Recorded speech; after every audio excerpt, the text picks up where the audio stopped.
So good evening, everyone, or good morning, or good afternoon, wherever you're located on the planet. My name is Rivki Rosenberg, and we are here today to commemorate Simon Wiesenthal. And we have begun to commemorate on the occasion of his 20th yahrzeit. I'm sorry? Can you see the screen? Yeah. Yeah. Okay. So commemorate Simon Wiesenthal on his 20th yahrzeit series of webinars, and this is the first of the webinars on SWIGGI Vienna. And I would like to thank everyone who took the time to come today. And this is going to be our plan today. And we shall begin by his granddaughter, Dr. Racheli Kreisberg, and then a few words by Dr. Stephen Turner, followed by Dr. Kreisberg again, and Ms. Sonya Davidson.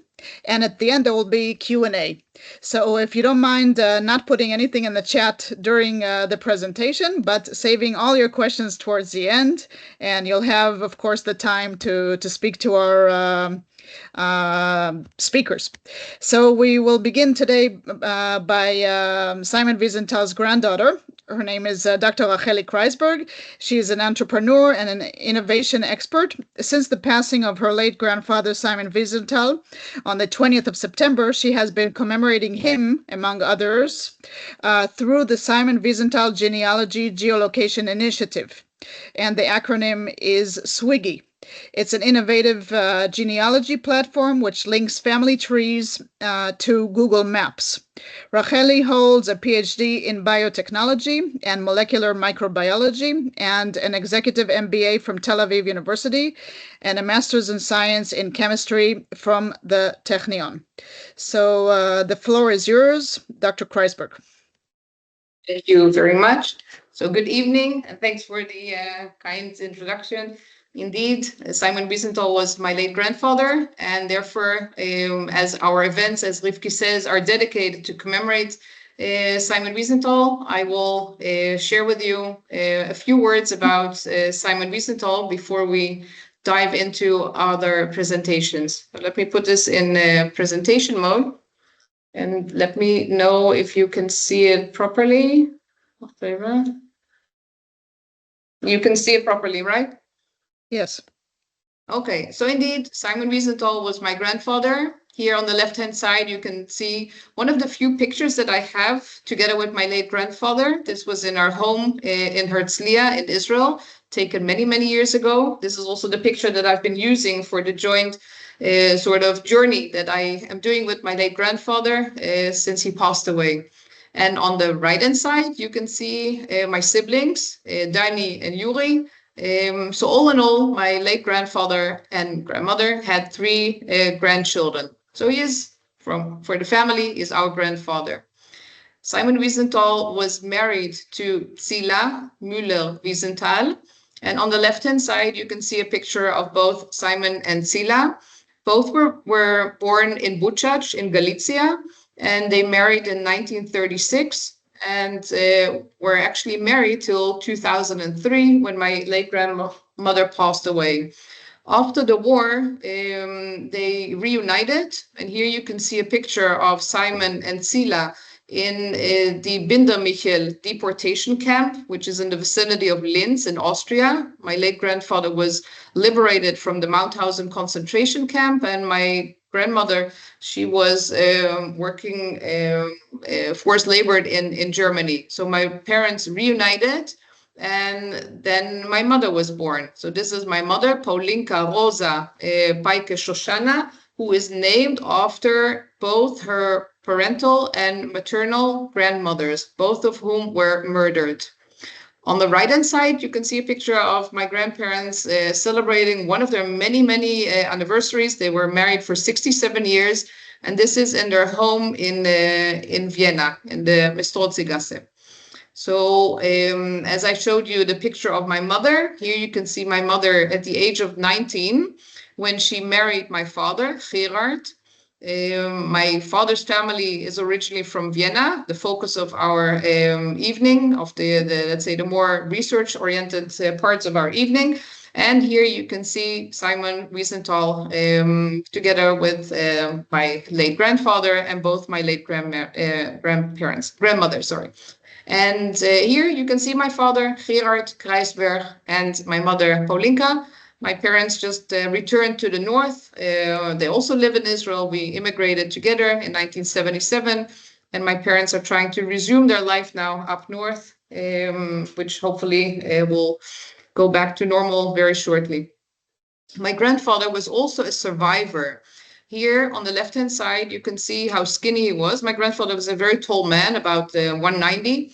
I don't know how much it is in inches, but he was really tall. But here he was weighing only 45 kilos while he was liberated from Mauthausen.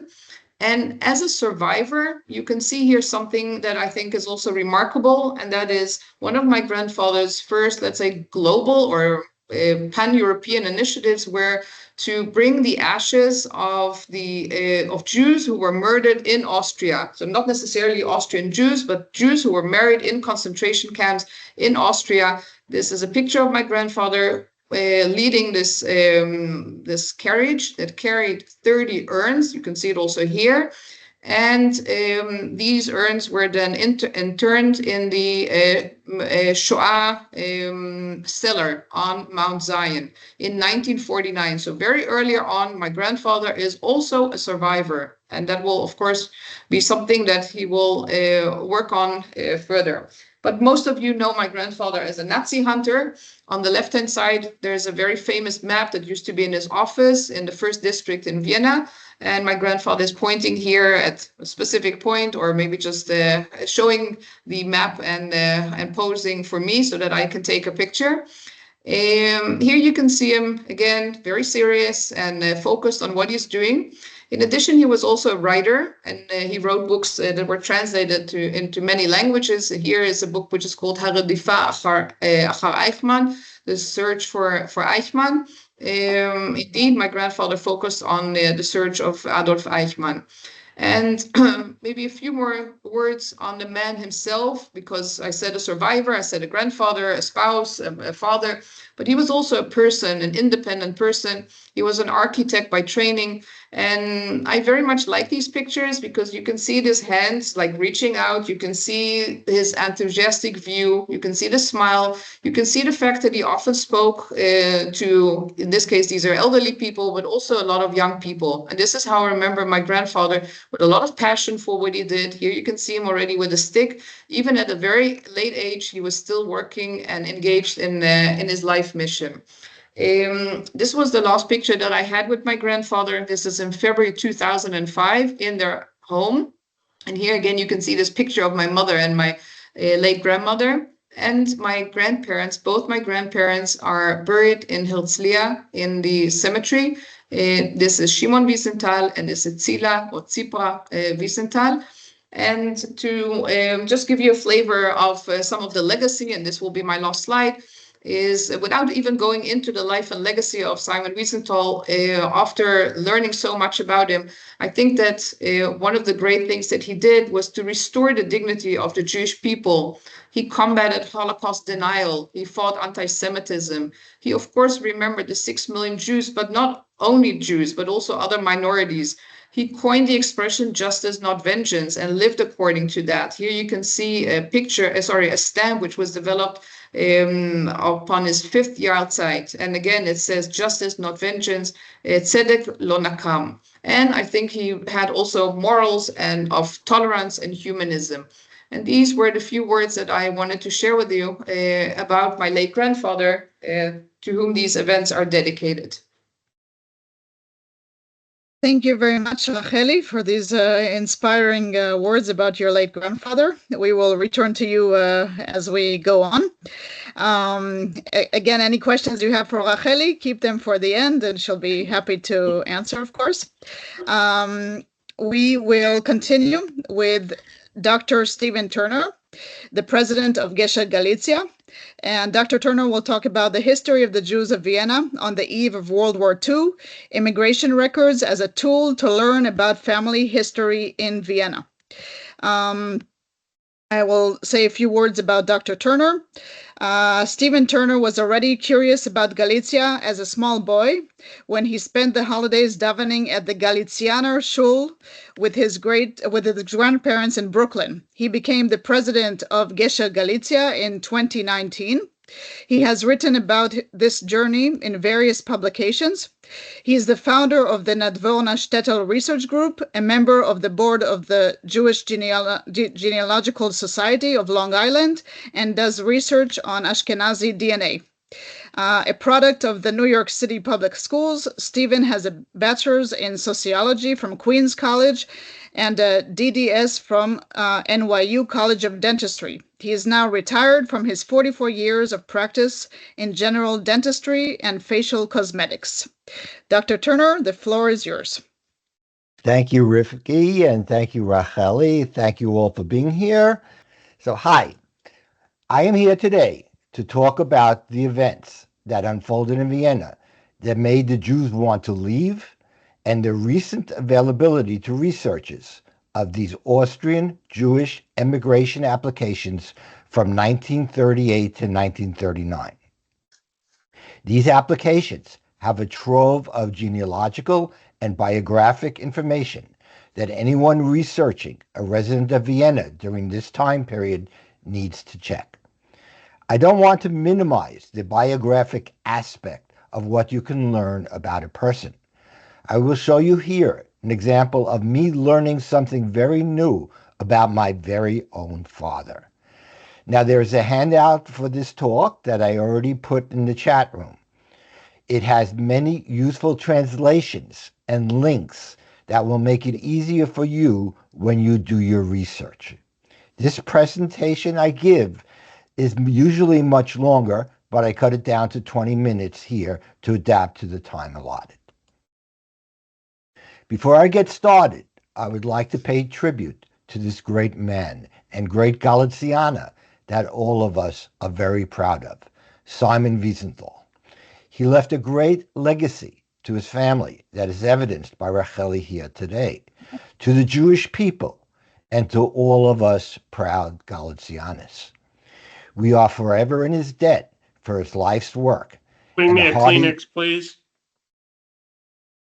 And a hearty Yasher Koach to Racheli Okay. for all the work she does in his honor. Hey, it's on now. I hear it. Someone needs to be muted here. Now on with my presentation. Can you just, I have to talk. Some background here. The recent hit Broadway show, Leopoldstadt, told the story of one Viennese Jewish family. The family was in Vienna before the Great War, but had Galician roots. A good portion of, but of course not all, of Viennese Jewish families during this period had Galician roots. On the Gesher Galicia podcast series, Gesher Galicia Today, I did a podcast with Jenna Algan, one of the stars of the play. She played two roles, Vilma and Rosa. That podcast is available at all of your favorite podcast sites and on YouTube. There is a link to it in the handout. You will learn much about the life, the stresses, and the struggles of a Jewish Viennese family over the time frame of the show, which covers the years that we are talking about today.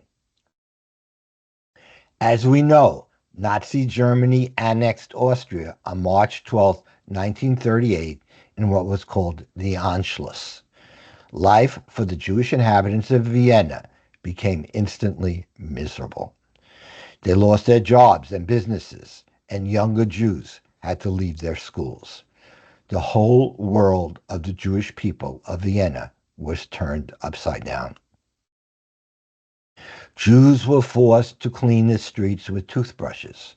My uncle spoke of having to be forced to do that. Is it any wonder that Jews wanted to leave? With Kristallnacht following in November, Jews realized they had to make hurried plans to leave the country. Most, if they had not already done so, rushed in to get emigration applications filed. You can see here in this chart the growth pattern of the Viennese Jewish population. It reached its peak during the interwar years and started to decline after 1932 and the rise of Hitler. You can see that by 1939, it was already down 35,000 people from its peak. To think that there were over 200,000 immigration applications filed is remarkable and shows that nearly every Jew in the country applied to leave. Just look at the drop from 1939 to 1942. The Jewish population of Vienna was decimated. And look in 1945. Not many of the Jews who were still alive returned. A trove of documents from Vienna's Jewish community during the Anschluss period has been revealed in 2022 to the public for the first time, thanks to a collaboration between MyHeritage and the Central Archives for the History of the Jewish People at the National Library of Israel.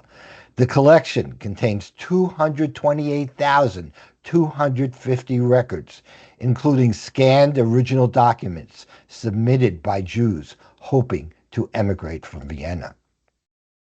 The two sets of emigration files kept by the Vienna Jewish Community's Emigration Office arrived in Jerusalem along with the rest of the community's archives.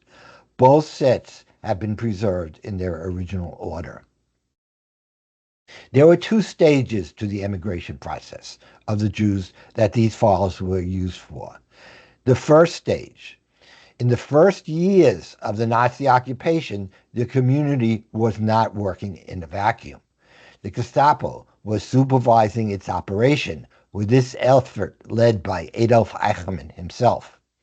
In this first stage, as Eichmann has been tasked with emptying Vienna of its Jews through emigration, the Jews and the Nazis shared a common interest. All a Jew needed was to find a place to go. That was the hard part. The Nazis were happy to let Jews leave during this time period. In the latest stages, when emigration was no longer allowed, the Gestapo used the information from the emigration forms to optimize its euphemistically termed policy of relocation to the east of Vienna's Jews, effectively sending them to concentration and extermination camps.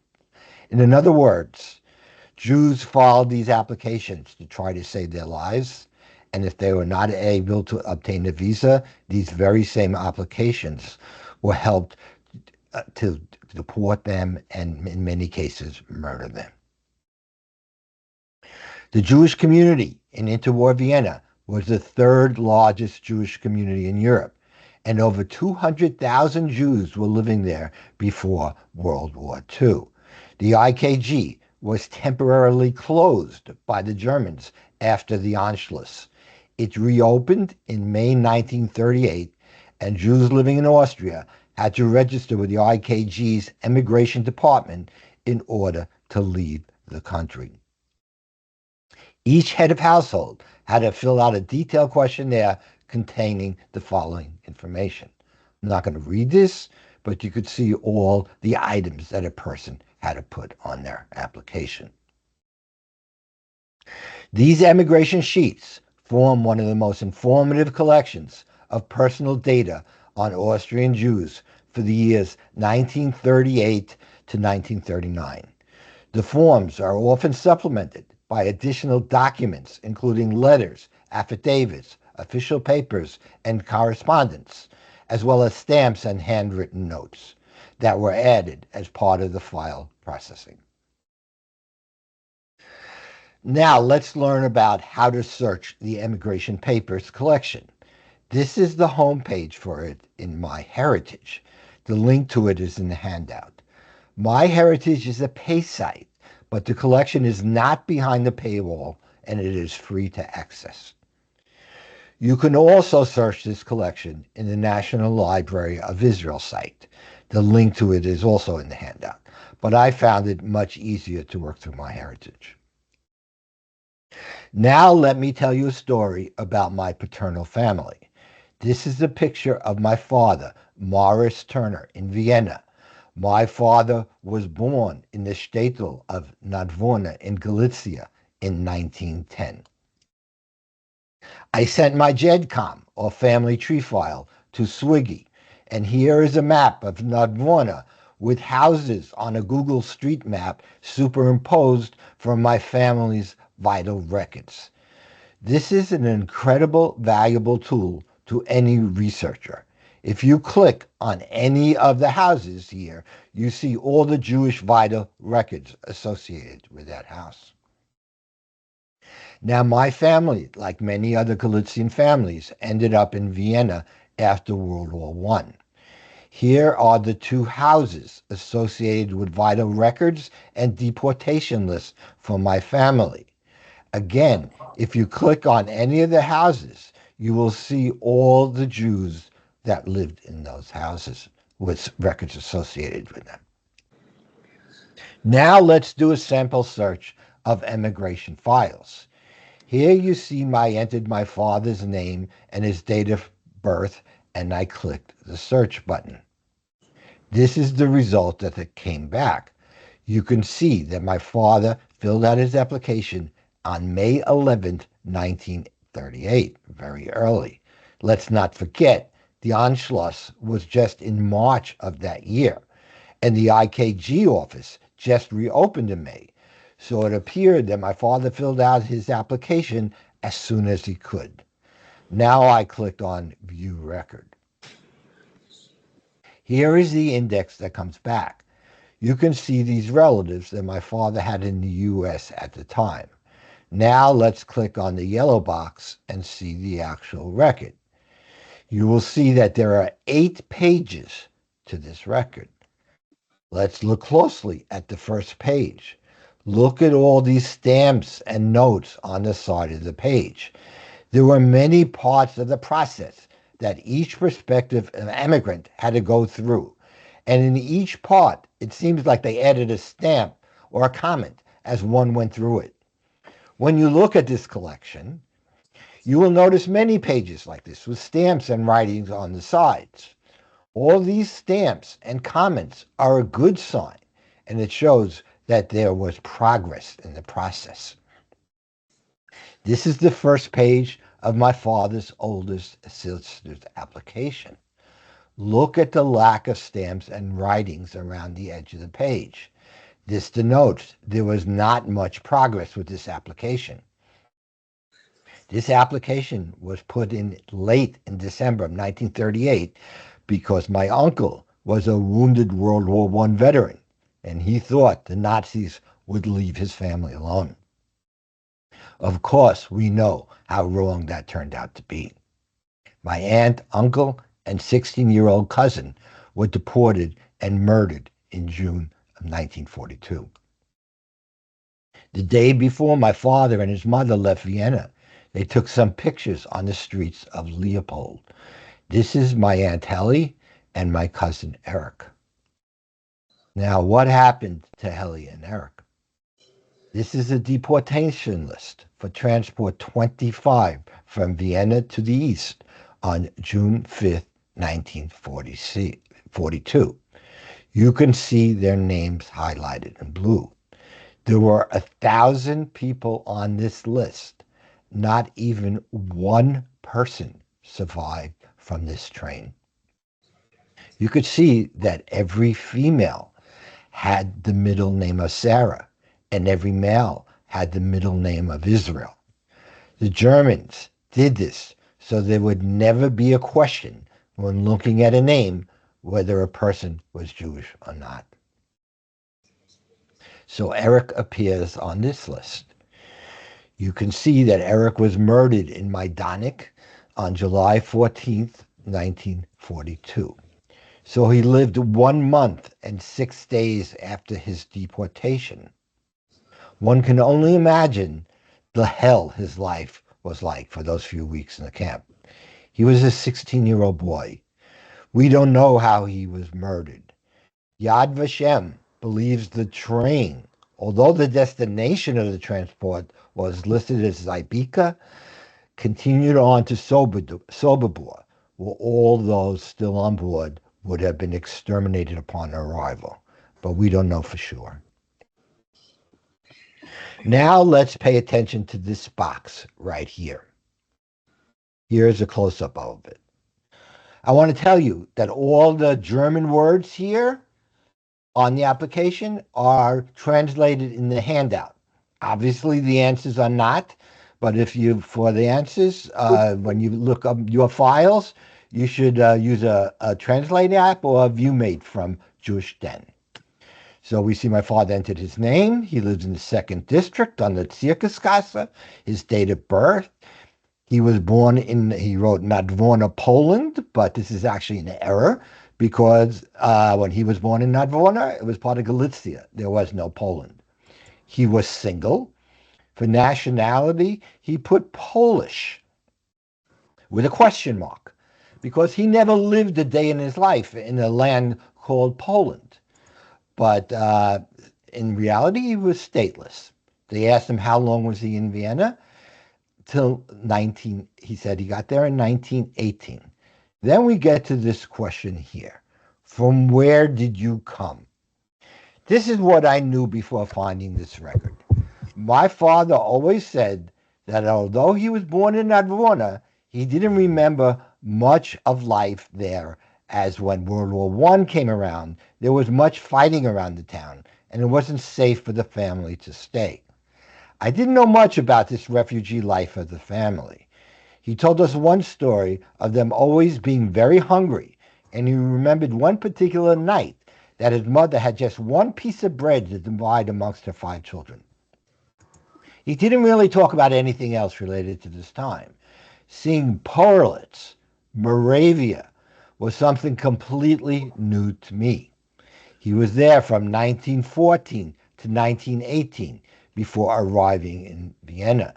Now I needed to research what I could about this new information in my possession. So I went to the internet and did some research on Porlitz and found this. It is a study on World War I refugee camps in Bohemia and Moravia that was set up for refugees fleeing the Galician front. From seeing his emigration application and reading this, I learned that my father was in a refugee camp for 4 years. No one in our family knew anything about this. All my father or his sister ever said when the subject was brought up was that they fled as refugees from the war, their father was drafted into the Austrian army, and their family reunited in Vienna after the war. That was the extent of what we knew of their World War I experience. Now, thanks to these records, I know more. This is what I meant when I said that there is much biographical data that one can learn from these records. One of the questions on the application is, where do you want to emigrate to? My father wrote England, Australia, and North America. Let me tell you something about England. Very shortly after the Anschluss, my father put in an application for a visa to England for him and his mother. He very quickly got a visa for himself to teach the fur trade to Jewish refugees in Vienna, but he did not get one for his mother, so he wouldn't use it. But it came in handy one night when the Gestapo broke into his apartment in the middle of the night and hauled him off to a transit camp ready to deport him. He spent 4 days there waiting to be interrogated. He said those were the longest 4 days of his life. When he came in to the office for the interrogation, he said, "I shouldn't be here. I have a visa. I'm leaving. I have a visa to go to England." If you remember, during stage 1, I said the Nazis were happy to let Jews leave. So they let my father go. He went home, and from that day on, every ounce of his energy was spent trying to get a visa for him and his mother to go to the United States. One day, I took my kids to the U.S. Holocaust Museum in Washington, D.C. for a visit, and I see this picture from in front of the American consulate in Vienna in 1939 of Jews waiting in line to try and get a visa to the United States. Look at all the anxious people waiting in line. My father, said he did this for every day for a long period of time. Looking at this picture, my family firmly believes that this person right here is my father. He finally did get a ticket and a visa from the IKG for the Holland American line, third-class ticket, leaving from Rotterdam on to be. Excuse me. Someone needs to mute. If you're not speaking, please mute. Leaving on August 15th, 1939, 2 weeks before the start of the war on September 1st. Talk about being on the last boat out. One of the pages of this application, of his immigration application, is an application for 650 Reichsmarks, $250 for traveling expenses. Look at all the notations on this page. But here, look at this one here on Louis Turner with an address. And let me tell you a story about Louis. One of my father's sisters left Vienna in October of 1938.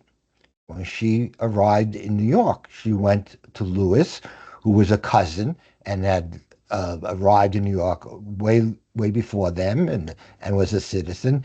And she asked Louis to sponsor her brother and her mother. Louis said no. I don't know how true this is, but family lore says that my aunt then proceeded to slap Louis across the face. Now, whatever the reason was, if it was a slap or something else, Louis had to return to conscious, but Louis did then sponsor my father and his mother, and that's how they were able to leave in August of 1939.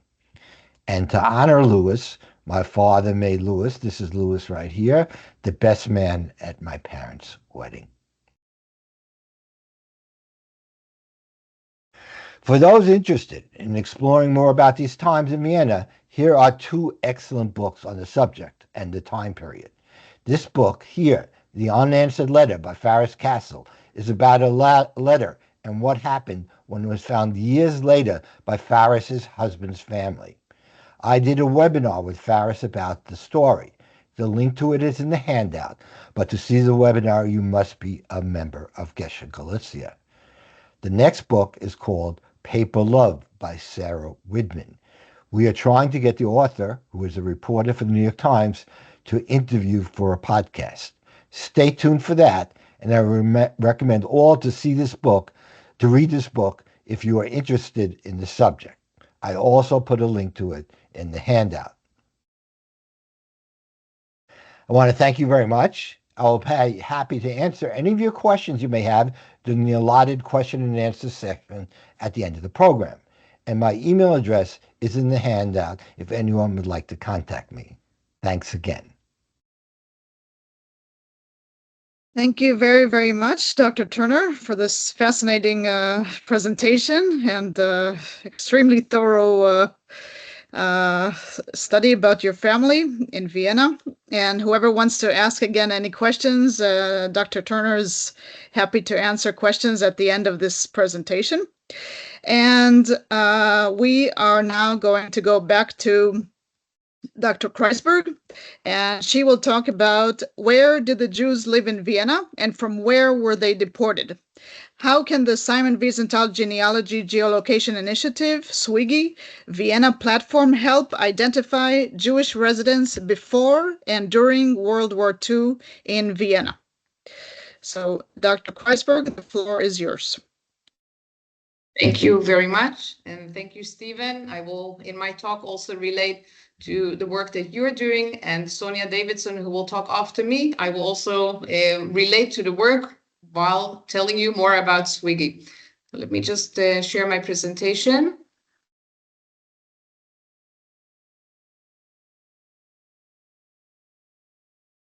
So indeed, among others, I know that Rivki described what I'm doing, but one of my hobbies is genealogy. And one of the things that I started looking at when my grandfather passed away, while Tom Segev, the historian, wrote the last biography about my late grandfather. That means he was in the office or the archive that my grandfather had in his office in Vienna. And I asked Tom Segev if he can send me personal letters that were addressed to people called Dear Cousin. So like the story that Stephen is telling about cousins who are helping, cousins who are paying for people that want to leave Vienna. My grandfather was also in touch with Dear Cousins, with cousins. And this, I won't go into this, but these personal letters enabled me to actually elucidate the family tree of Simon Wiesenthal, a family tree which was unknown to me until my grandfather passed away. And through this research, I got more and more interested, not only in the genealogy, which you can see here, but also in geolocation. Geolocation, one second. Geolocation means that I'm interested now in certain locations about which I learn more and more. And I will show this to you in a second. Over the years, I have been working with my colleague Yossi Beck, who is also here in the audience, and we have developed an entire platform, which is called the Simon Wiesenthal platform. And we use the acronym RECHT. As I told you beforehand, my grandfather is one of one of my grandfather's, let's say, slogans was justice, non-vengeance. And in German, justice is Recht.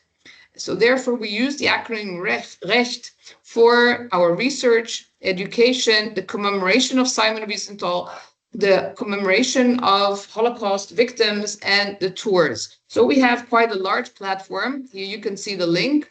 We will share the recording of this presentation, so later on you can also access these websites. And I will mainly focus now on the research part. I will also show you that on our website, we have now 680,000 records, a third of which are pre-war data. That means the life of the Jews before the war, and the remaining 2/3 are records that are focusing on the period of the Holocaust. So there is a lot of information in SWIGGI, and we will use this. Why are we going to use this platform? Because we want to make some more sense from memorial data. For instance, when we are in Vienna and we see the Shoah Wall of Names memorial, or when we are in Amsterdam and we see the monuments with the names, we indeed can grasp the astronomous number of people that were murdered, the victims. And we can see here many, many plaques, all of which have the names of people that were murdered. But we don't know a lot about these people besides their names and in this case, their birth year. And therefore, what we are doing, Yossi Beck and myself, we are organizing educational projects as well as tours that will start at the Wall of Names and ask this question: what can I learn about people that are listed on the wall by walking in the area of Vienna? So here you can see our last program that we carried out in March 2025. This is a program with the Austrian Parliament. Here you can see Hannah Lessing, who is also working on one of these funds that exist in Vienna. One of the fund's activity is to issue the Simon Wiesenthal Prize, which is now annually given. So there is a group of children that stand here in front of the wall. The first thing that comes to my mind is to see if we can look at a certain person that we might all be interested in. So I chose a couple, and these are Rosa Reichmann and Armin Reichmann. These people, as you can see, are listed in two different locations. So there are many people Reichmann, from Alice Reichmann till Valerie Reichmann. But they're actually husband and wife. And from seeing them on the wall, we don't know even that. And therefore, we have this platform, which people can use also on their phones as well as on a computer, and you can use it to search for the information on the people that you see listed on the wall. And here you can see me sharing with the children some of the information that I will now share with you. So what you and I are going to do now is a sort of a virtual tour. So imagine now that you're standing next to the wall and you are searching for this couple, Armin and Rosa Reichmann. So here we see the pictures of the couple, Dr. Armin Reichmann and Rosa Sarah Mühlendorf. And as I told you that I like doing genealogy and developing family trees. From the family tree, we can see that the couple Armin and Rosa, they had 2 children. Unlike Armin and Rosa, who were murdered in June the 7th, 1942, the children Erika Reichmann and Moshe Kurt Rimon Reichmann, they survived, or maybe they escaped earlier. I actually don't know the fate of Erika and Moshe.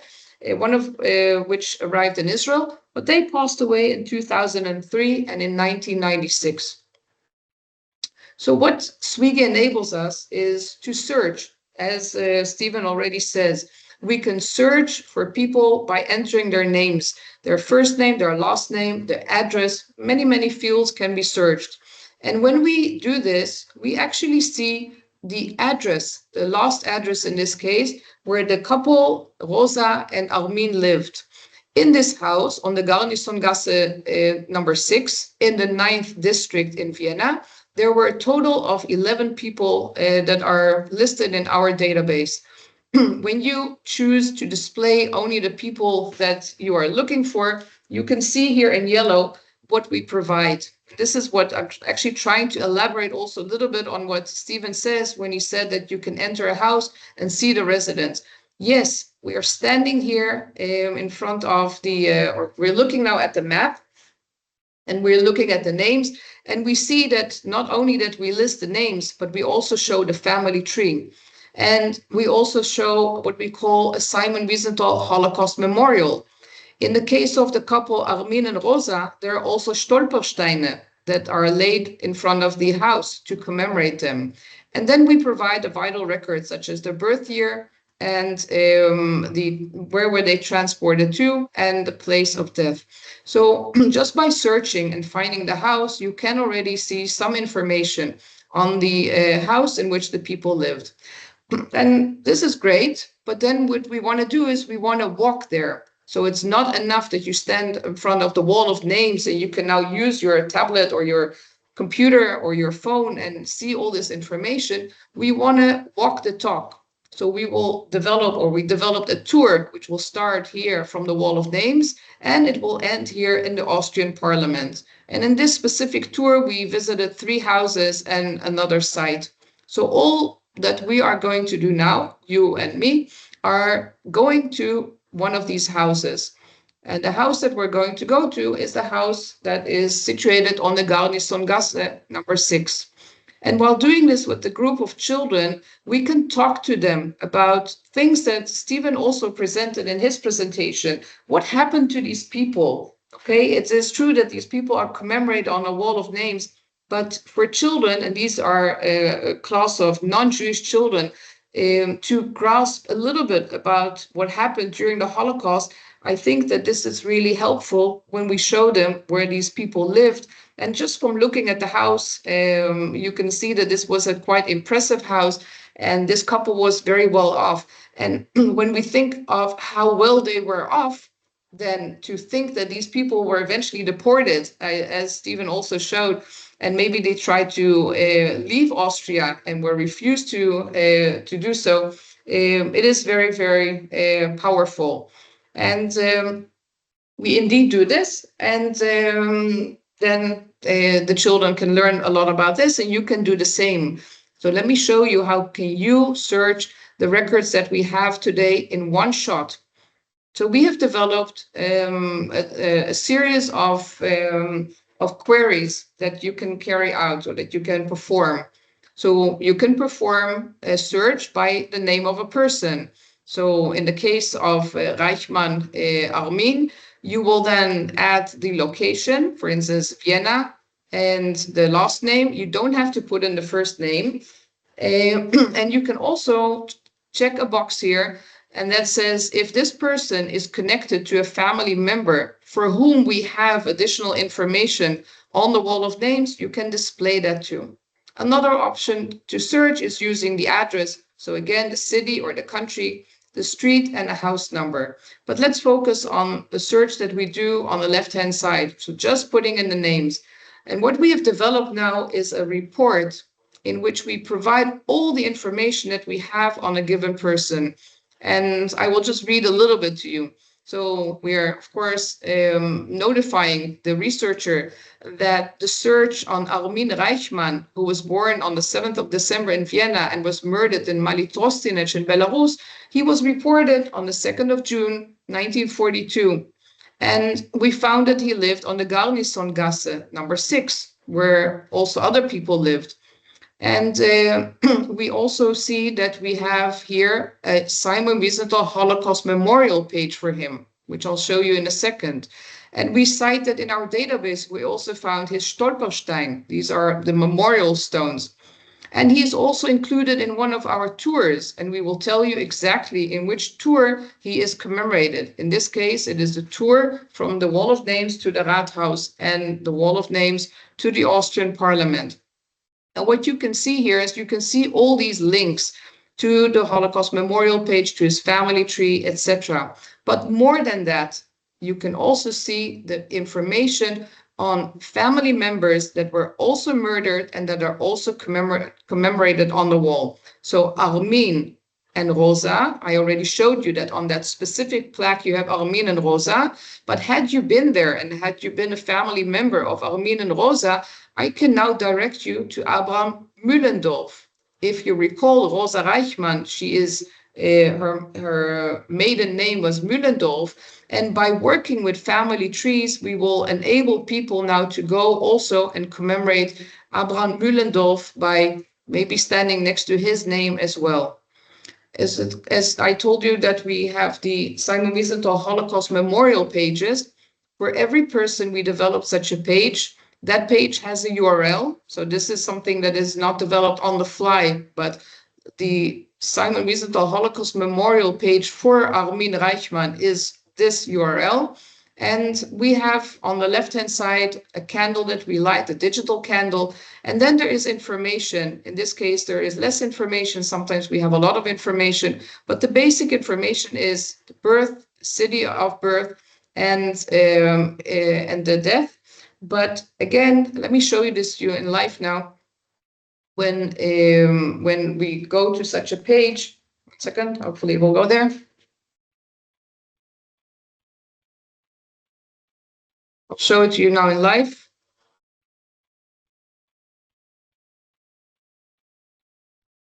We are looking at a memorial page. From this memorial page, I can click and come directly to the house. Here is the house that I showed you. Here is the wall of names. I can go into this house. I can see these 11 people. And I can scroll down. I can see their Stolperstein. There are also other people that are here. I can go and look at the family tree. All of this is done through the linkage that we have created between the genealogy data and the geolocation. That's the specific location where people are commemorated. Here you can develop your own family tree. Here you can see again the family Reichmann and the information that we provided. Let me just go back to the presentation. 1 second, please.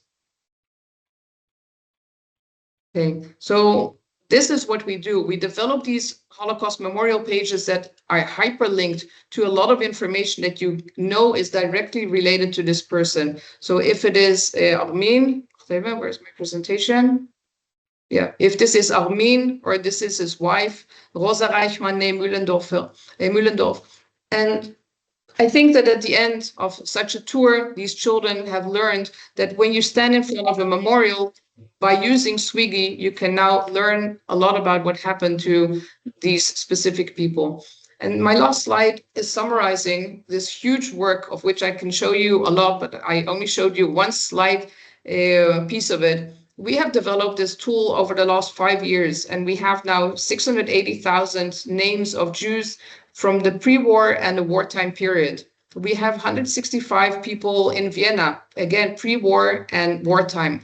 The entire Netherlands, wartime data. For Lodz, this is a project that Sonya Davidson and us, we have worked on this together, and therefore Sonya will present this shortly. We have 410,000 records, pre-war and wartime data. We have some data in Germany for a few cities, and linking back to Stephen, we have Skala Podolska, which is the town from which the Wiesenthals came originally, and Nadworna, which is the town from which Stephen's family originated. We have developed over 250 family trees of Holocaust victims. And as I said, we conduct these tours in collaboration with the Austrian Parliament and carry out educational projects with Vienna and in Italy. As I said, we are a team, a couple working on this. So myself and Yossi Beck, we're both genealogists. I'm more entrepreneurial, and Yossi is also a programmer, and he is really behind this entire operation that we have developed. And thank you for listening to this presentation. Thank you very much, Racheli, for this detailed presentation on SWIGGI. I'm sure everyone is going to look up SWIGGI after this presentation, if you haven't already. Our next speaker is, of course, Sonya Davidson. And Sonya is going to talk about the fate of the Viennese Jews deported to Lodz. And a little about Sonya. So Sonya Davidson has always been curious about her family roots, spending time with her grandparents, which inspired her to pursue genealogical research tracing their lineage. Her passion for history led her to volunteer with Jewish Family Services in Columbus, Ohio, helping a Holocaust survivor prepare for his citizenship test while listening to his harrowing experiences. When a survivor sought to file a claim with the Claims Conference, she researched the Pechora camp, and in 2021, she turned her attention to Lodz. Recognizing the lack of digitized records, she compiled a list of 265,000 names from the ghetto records, later collaborating with SWIGGI to bring the data online. In early 2025, Sonya further investigated missing individuals, particularly those transported from Vienna to Lodz. Sonya Davidson, the floor is yours.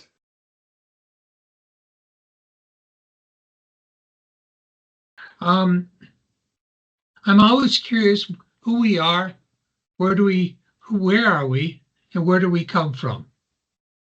I always figure we're like following a path in the woods or so. One of the influences on my life my journey through life was a Holocaust survivor. From the Camp Pechora, where he was shot and escaped, to joining the Russian army, to being an engineer, and immigrated to the United States. He was my student, and I helped him learn English. He passed a citizenship test, which I thought was pretty amazing.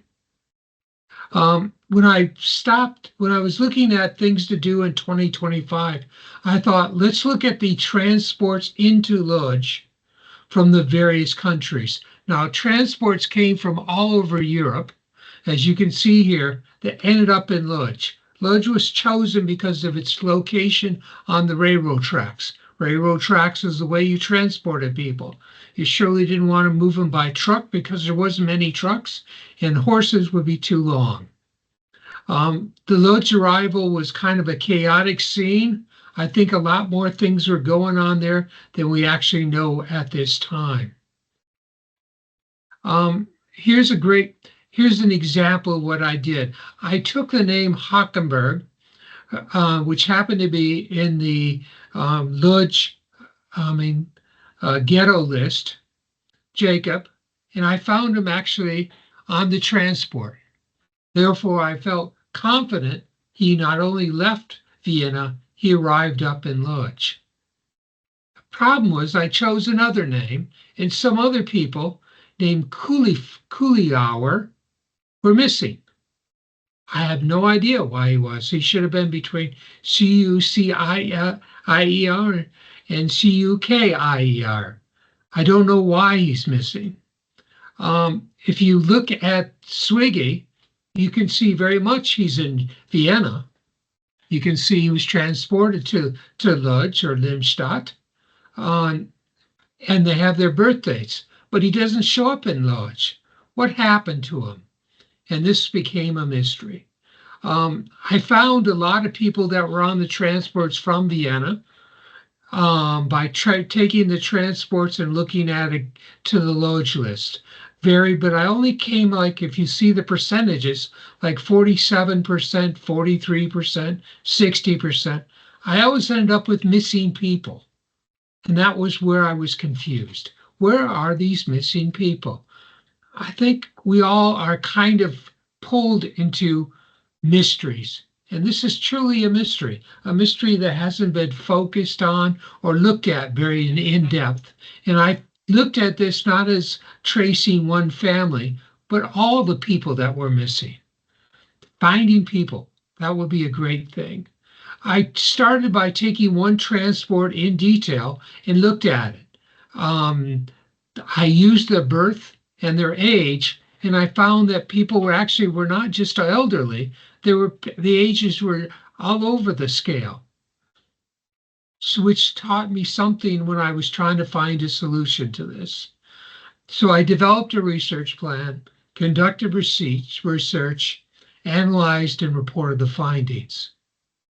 The first place I went to was because I started off with Yad Vashem, I moved to the U.S. Holocaust Museum.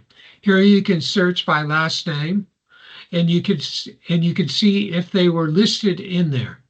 This database ties not only to people in the Holocaust, but all kinds of subgroups too, which are helpful. Next, I went to Jewish Gen. Jewish Gen has a great way of trying to dig into things and find people. The more you work in any of these sites, the more you become familiar with how to do Jewish genealogical research. And the third place I went to was there's a Jewish Gen Worldwide Burial Registry. I figured if I knew they were buried in Lodz or died in Lodz, that they made it to Lodz.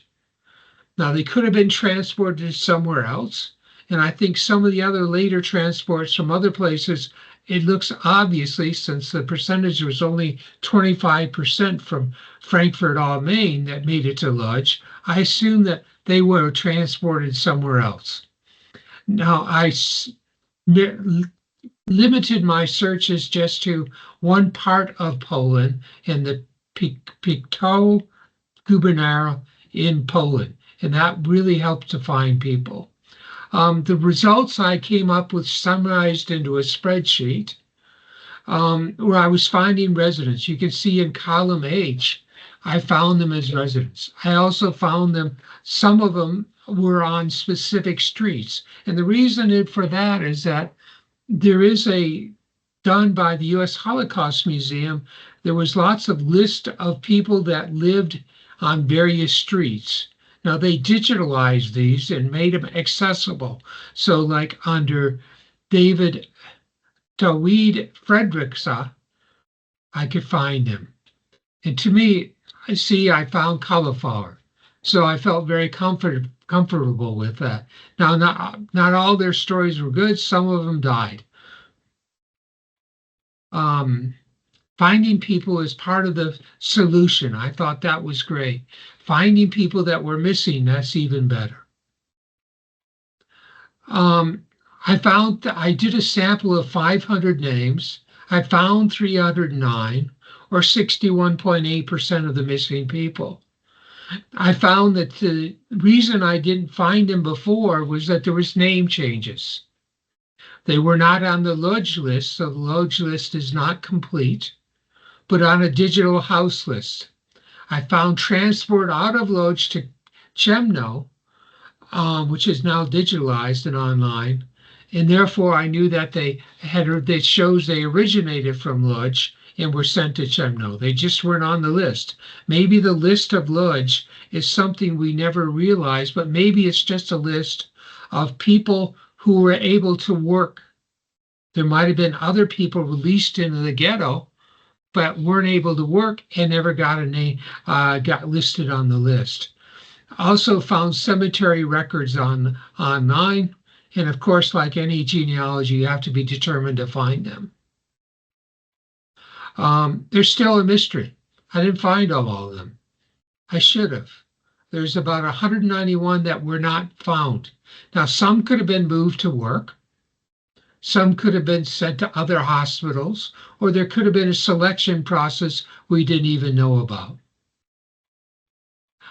There was transports out of Lodz, I know, to the Glonno ghetto, Klies, Lamherb camp, Potsdam, Schneidenhausen, Ravenbrook, and miscellaneous.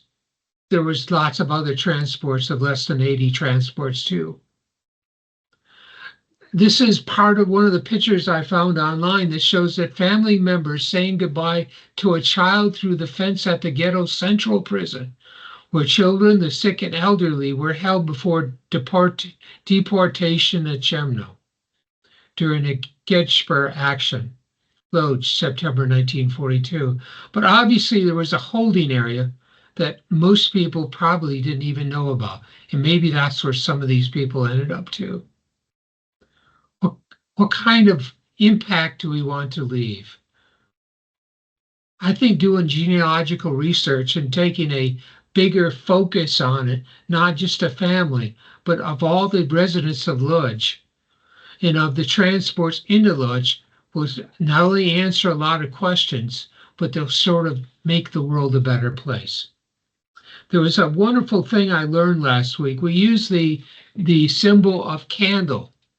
A candle can be just shown as a symbol of light, and which we light up on Shabbos, or a light to remembrance, as you can see on the SWIGGI and on U.S. Holocaust Museum, on Yad Vashem. Candles are lit to remember people.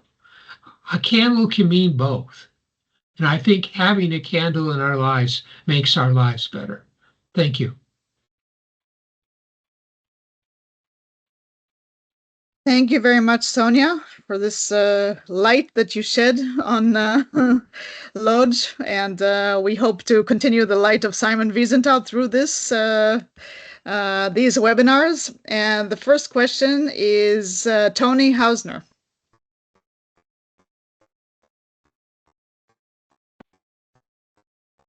Yeah, I'm actually going to share some information.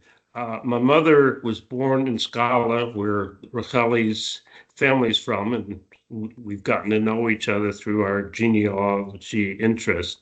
She moved with her parents to Vienna when she was 1. My father was born in Vienna, and he left the day after the Anschluss because he was in the military and was told, you're a dead man as a Jew in the military.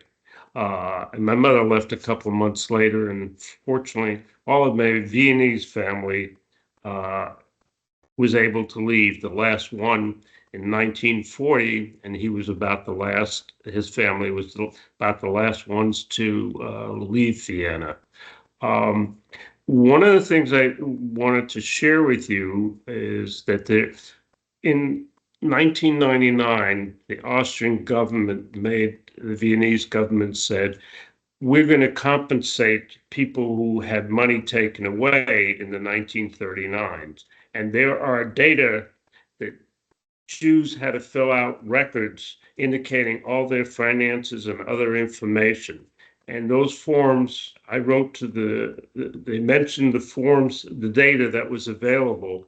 And I wrote to Vienna and I got, extensive financial information and other kinds of information about all of my family members that were in Vienna at the time, and that was used to confiscate their finances. And the Viennese government in 1999 gave me maybe, I got maybe $20,000-$30,000 per person that was,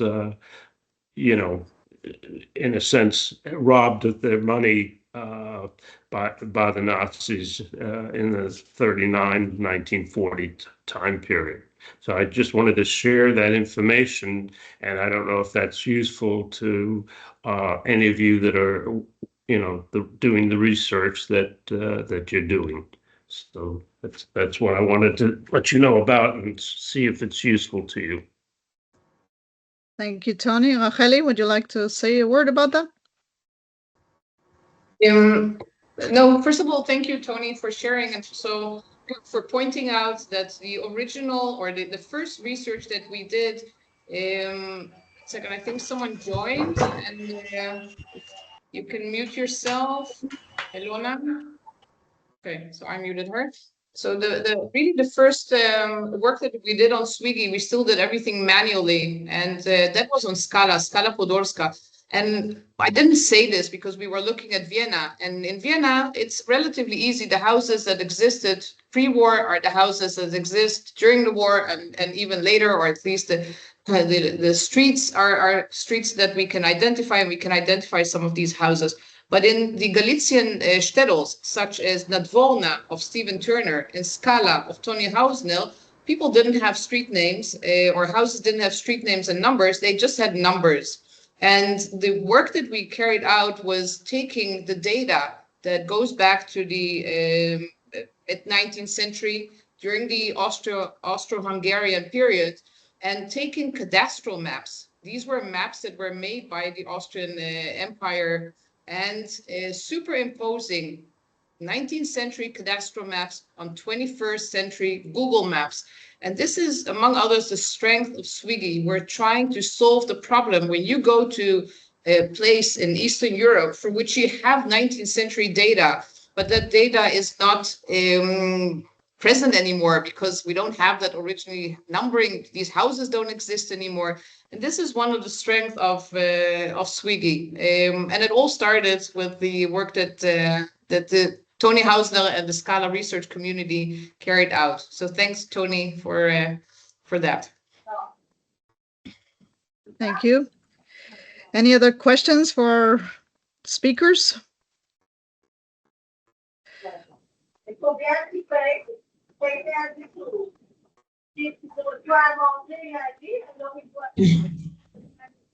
Okay. I would add a word about cadastral maps, if I may.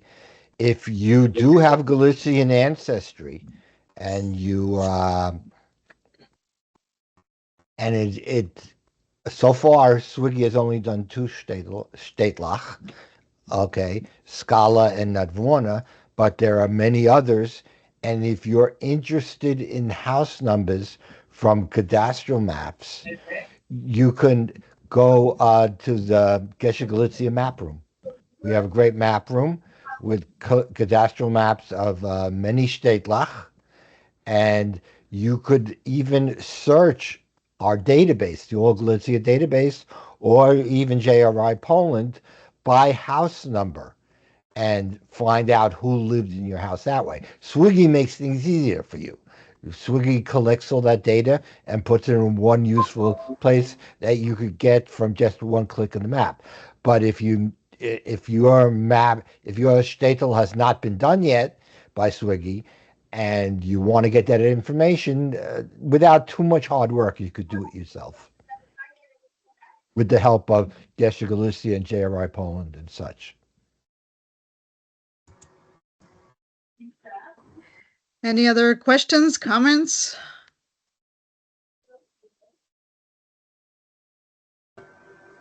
Remarks? Merav, please.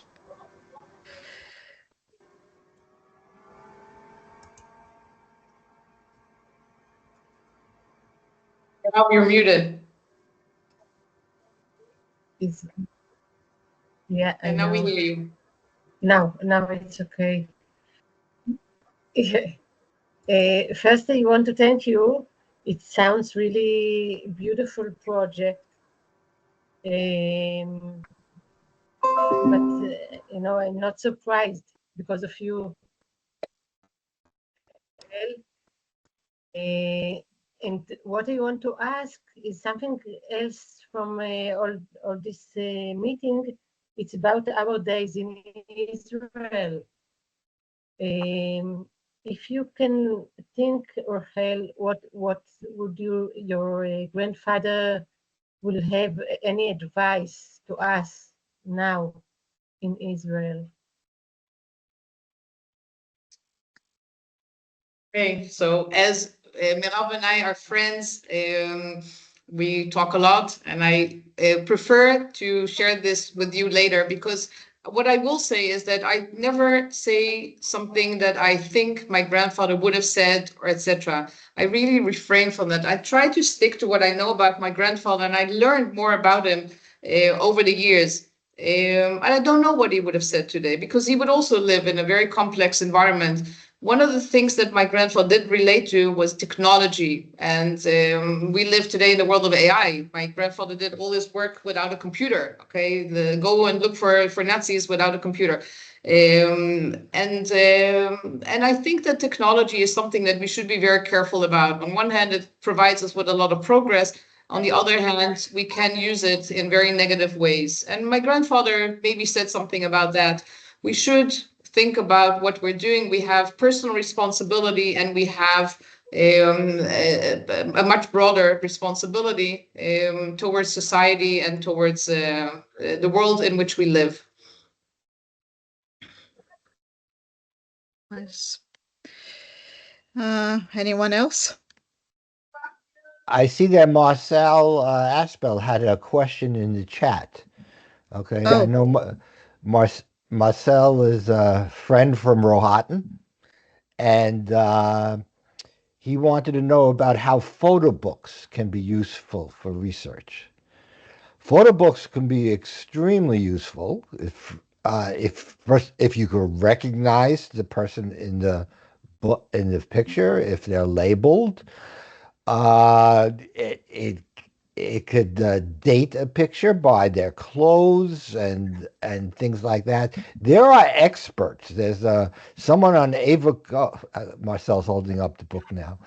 Okay, there are experts that are called photo detectives. Ava Cohn is one of them.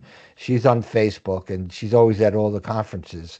That she could take a picture and dissect it, and tell so much by just the style of dress, where what the time period was, where it might have been.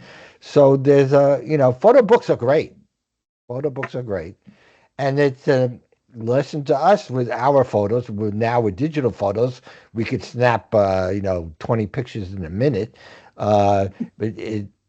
But we're not always going to be around. So it certainly helps to label things. It'll help future generations. That's one thing to think. But check the Facebook groups, Marcel, for the photo detectives or the genealogy groups there, and post a photo that you might have a specific question on, and you might get some answers there.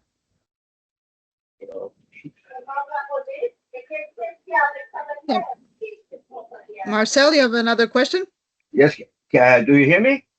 Yes, yes. Listen, there is with artificial intelligence recently, I read that with pictures, when it can be compared with other pictures, it's possible to recognize people if you compare different pictures together. It's a complete new technique with artificial intelligence. You know anything about it, Stephen? Facial recognition. It's facial recognition. It's used for a lot of purposes today. To just log into your computer without using your PIN, or it's used in like crowdsourcing and for security reasons when you're going to enter an event. But if you want to use artificial intelligence to compare if this person that you might have a picture from 1910 is the same person in 1930. I mean, I'm not familiar with that kind of work, but I know that there are programs that could help you declare, is this the same person, and things like that. Artificial intelligence is great in that kind of capacity. Why I'm asking this question is, I read, okay, it's still futuristic, But let's say like my heritage, when they compare, or when they compare names, it seems that when you put pictures, they can recognize the two same persons with different pictures. It's maybe in a basic stadium, but it seems that it could be developed in a near or not nearby future. The world is a changing place. The world is a changing place, and new technologies are arriving every day, and nothing will surprise me anymore. Oh, me too. But Daniel Horowitz, if you have a specific question on my heritage, on their new technologies, Daniel Horowitz is a good person to write to try to get answers to those I know Daniel. I know that. I will also add something about this topic of pictures and relate it back to my late grandfather. While trying to search for Adolf Eichmann, which was something that my grandfather started doing right after the war, when people did not even know about Adolf Eichmann, because the survivors, they usually did not meet Adolf Eichmann. But my grandfather was living on the street in Linz, where the parents of Adolf Eichmann resided. And there were a lot of things which I won't describe at the moment, but there was the problem with the search for Eichmann, among others, was there were no pictures of Eichmann, because Eichmann did not like to take pictures. And there was a picture of 1934. And okay, and now we're already in 1945, and it takes time, and now we're in 1950. So we have this gap that there is a lack of a picture of Adolf Eichmann, while searches for Adolf Eichmann were taking place, or the focus of these searches were either in South America or in Syria or wherever. And one of the things that my grandfather did was, maybe he was also a genealogist, is he asked people that were working with him, so colleagues of him, to attend the funeral of the parents of Adolf Eichmann. So when the father of Adolf Eichmann passed away, as well as when the mother passed away. And Adolf Eichmann, of course, did not attend these these funerals, but the pictures that were taken of the siblings of Adolf Eichmann were passed on by my grandfather to the Mossad, to the Israeli intelligence service, and that helped capture Adolf Eichmann. So here you can see again this problem of lack of pictures, and how we can use pictures while trying to link siblings many years later. Just to share one more thing of the work of my grandfather. Interesting. That is very interesting. And for researchers of Vienna, let's not forget that Eichmann spent a lot of time in Vienna, as I said in my presentation. During stage 1 of the emigration process, he was running it. He was at the IKG. The Jewish leaders of the community of Vienna worked hand in hand with Eichmann, trying to get out as many Jews as they can as quickly as possible. The Jews and the Nazis were working together to get Jews out. The only problem was finding a place for them to go. That was the problem. No one would accept them. But the Jews in Vienna knew very well what Eichmann looked like. Unfortunately, most of them were not around when it was time to identify him. Tony had another question. Tony? So I was just going to share a little bit about our scholar research group, which Racheli has contributed very much. I've been, in a sense, running it for about 20 years. One of the first thing we did was translate the Scholar Yiska book, because more than half of it, 2/3 of it, was in either Hebrew or Yiddish, more in Yiddish. And there's a lot of information in there, both people who survived the Holocaust and people who died in the Holocaust and where they died. We've gotten a lot of data. I should mention, Scala had 6,000 people, half of who were Jewish. 200 of them survived the Holocaust, not atypical. Anyway, JRI Poland has been a rich source of data. Genealogy has a tremendous amount of data that we've shared amongst ourselves. Of course, SWIGGI. We've created a pretty extensive website thanks to some of the people in our group. We have a Facebook page, and we've gotten together several times over the years, and we're hoping to do that sometime in June again. We had a hiatus because of the COVID, but we're planning to have another luncheon for our group in Manhattan. We've had about eight of them, I think, over the years since I've been involved. So I wanted to share that with people so that they can be aware of the richness of these town research groups. So that's And I want to tell everybody here that Tony's maybe too humble to say it himself, but Tony has worked very hard with help of Geshe Galicia to fence in the Jewish cemetery with the ESJF in Scala. He raised money. He donated a lot of his personal money, and the descendants of Scala owes a big debt to Tony for the great work that he's doing, not only for genealogical records, but on the ground, fencing in the Jewish cemetery of Scala.